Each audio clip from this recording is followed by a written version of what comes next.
And welcome here to Talk FCB, and welcome back to another video here on the channel, guys. And today we're going to be discussing 6 different players that could well end up leaving the club come the January transfer window. And these are 6 players that are not necessarily my point of view, but basically what has been going on in the press, in the local media, and these are the players that seem to be thought they will be on their way out of the club in January, or at least some of them will. There's very good reasons behind a lot of them. Some of them are quite worrying, and some of them are certainly up for debate. So we're going to start here with Thomas Vermaelen, a man that tomorrow turns 32 years of age. We signed him back in 2014, 19 million euros he cost for us from Arsenal. He was a player that at the time when we signed him from Arsenal, he was injury prone then, so we knew what we were getting ourselves into, and since he's joined, he has really struggled consistently with injury problems. He's had no real time on the pitch, consistently. Every time he had a good spell of form, it ended with an injury, and we've really struggled to get him on the pitch for the entirety of his Barcelona career so far. Since he signed in 2014, he has only made 22 appearances in all competitions. That works out at nearly 1 million euros for every time he's stepped foot on the pitch for Barcelona, which for me is absolutely incredible. And like I say, tomorrow he will turn 32, which means that right now he has pretty much no resale value. He's somebody that, like I say, obviously is injury prone, but it's going to be another player here that we signed for pretty big money, 19 million euros,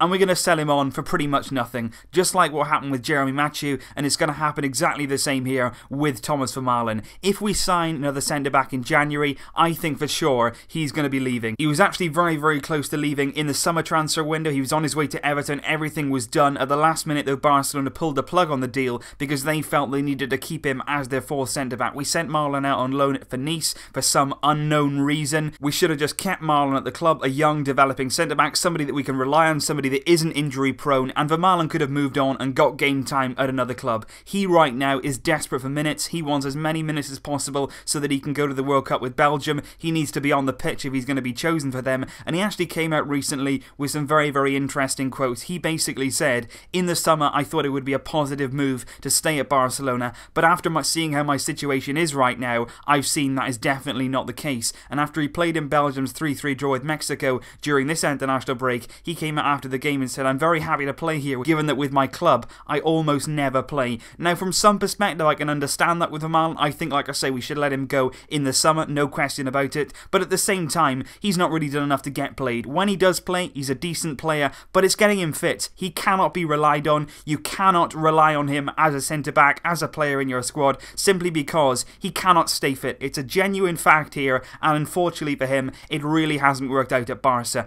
Premier League clubs are still interested in him, and in January, if we bring in another defender and we have a slot then in our squad that needs to go, Vermaelen for sure, I think, will be on his way. The next player that I would come on to would be Vidal, 28 years old now. He was one of the players that we signed during our transfer ban back in 2015 for 17 million euros from Sevilla. Once again, a pretty expensive signing. Since he signed, though, in 2015, after he was eventually allowed to make his debut, he made 33 appearances in all competitions, so at least he's appeared a little more frequently since Vermaelen, and he himself had a very difficult injury last season that kept him out for a very long period of time. He was signed provisionally as a right back. He was seen as somebody who maybe could replace Dani Alves, somebody who was very good going forward but not always convincing defensively, and that has certainly been the case as we've seen more and more of him. And it also seems right now that Valverde would prefer Semedo as our first choice right back and then Sergi Roberto as an alternate right back, not Alex Vidal. So Valverde has been sort of playing him in a more advanced role. Vidal has been played on the wing a few times this season, and when he has done that, he hasn't really impressed. And right now we see him in the squad as sort of somebody in between. He's not really a right back, he's not really a winger, so what really is he? And I think if an offer comes in January, he could well be on his way. He was in talks to leave the club at the end of last summer. Again, that was one of those moves that didn't quite happen. I think if an offer comes in for him in January, himself and the club may well accept it. And it's very interesting as well because Monchi, who is currently the Roma sporting director, he's the man who actually signed Alex Vidal when he was sporting director of Sevilla, and he reportedly wants to take him back to the club that he's at now, which is Roma, but they apparently only interested in a loan with an option to buy, and I suspect that'll be the case with a lot of clubs. Sevilla as well have been reportedly interested in bringing him back to the club, but nobody really wants to pay out a big fee, and this is yet another player that was expensive to bring in, and I highly doubt now we're going to get much for him at all, and maybe it might even be a loan deal. The next player is one of those that would certainly be up for a bit of debate, and that is Andre Gomes. 24 years old, signed in 2016 from Valencia, of course, for a massive fee, 35 million euros up front, with a potential of another 20 million euros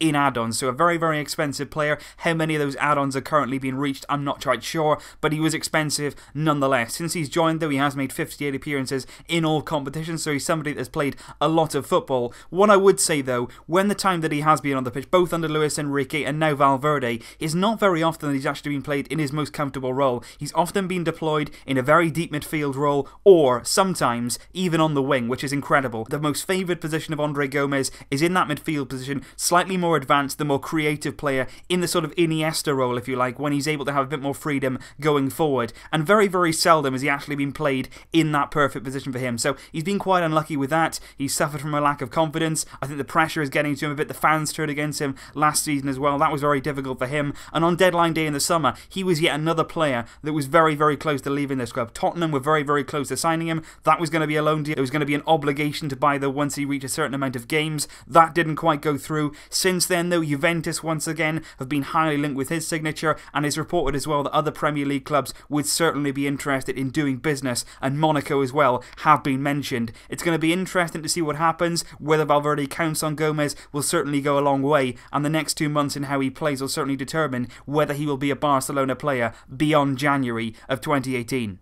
And the next player that I come on to, I really can't believe I'm actually having to discuss this one. It is Denis Suarez. I mentioned it vaguely in my last video, 23 years old now, and definitely having his best season as a professional. There's no doubt about that. He's been at Sevilla, he's been at Villarreal, he's been out on loan. He came back to Barcelona. Last season under Luis Enrique, he really failed to get a run of games in which to prove himself. He had offers in the summer, he had an offer from Napoli, but he said no. He said, I want to prove myself at Barcelona, I want to come in this season, I want to play some football, and I want to show that I belong here. And to be honest, when he's been on the pitch this season, I've gone on and on about it, but it's absolutely right. He's been great. He really has. He's been impressive. He's been promising. You've seen the potential in his game. He's somebody who can slot into our midfield, somebody who can slot into our front three. But according to Mundo Deportivo, and not only them, but also some reports in the Italian media, the club are actually trying to persuade him to leave the club in January. Napoli are still interested. Denis Suarez has an offer from them, a very attractive offer. They play excellent football under Sarri. They're doing excellently in the Serie A right now, top of the league in Napoli, and they want Denis Suarez to join them in January and come into their squad and really bolster them.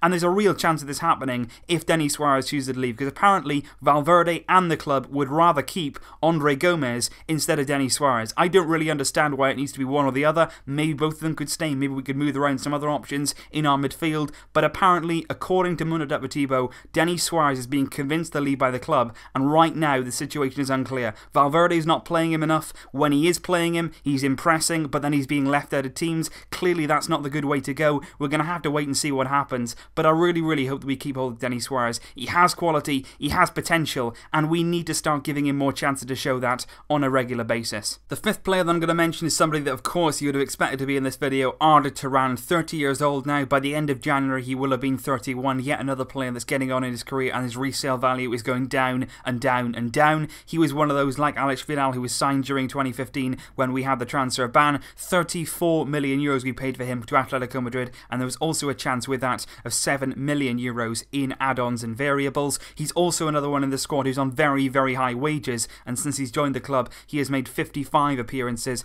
in all competitions, but we're yet to see him this season. He's been out with injuries, he's been out due to tactical decisions, but Valverde, whatever it is, he's not playing him, and he has no intention of playing Arda Turan. But for some reason Arda still doesn't want to leave the club. He wants to stay. He's got big wages. We made the big mistake of giving him a contract until 2020, so he's put us in a very difficult position. We cannot shift him. He's been heavily linked with the move back to Turkey. Galatasaray recently have come out and actually said they would welcome him back. Their coach Igor Tudor came out and said Arda's a great player and he's one of the most important players in the history of Turkish football. I'd like to have him come back to Galatasaray, but we have not had any advances to the club since last summer. So Galatasaray last summer went in for Arda. It didn't end up happening. He's been continually linked with a move back to Galatasaray. Whether or not that'll happen though in January January is undecided right now. Once again, it'll likely be a loan or a very, very small fee, and even if we do loan him out, there's a good chance that we'll still have to pay a percentage of his wages. His wages are that high, I can't see Galatasaray taking them all on, and it's going to be a very, very difficult transfer for us. We've been trying to shift him for a long, long time now,